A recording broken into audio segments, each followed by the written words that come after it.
Кога поранешниот председател Џорџ В. Буш ја напушти Белата куќа во 2009-та, тој се повлече во приватен живот.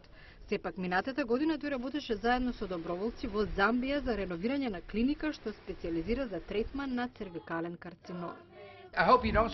Се надевам дека не гледате многу од тоа, бидејќи не сакам да бидам во вестите. Со други зборови, верувам дека тивка работа е најдобар вид на служба.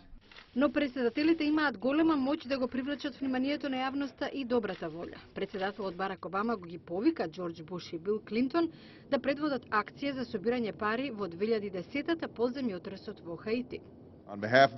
Од името на американскиот народ, сакам на обајцата да ви заблагодарам за тоа што го сторивте и во оваа итна мисија. Клинтон и Џорџ Буш, постариот, ја посетија Индонезија по цунамите во 2004-та.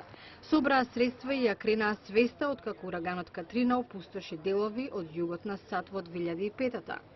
Клинтон остана пред очите на јавноста откако ја напушти функцијата, вршејќи притисок на Северна Кореја да ослободи американски затвореници, водејќи кампања за неговата сопруга Хилари Клинтон, која се кандидираше за председател во 2008-та и ја формираше Клинтоновата глобална иницијатива.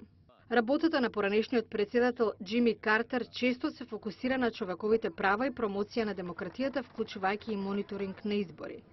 Ако сте поранешен председател, пензионирањето има друго значење.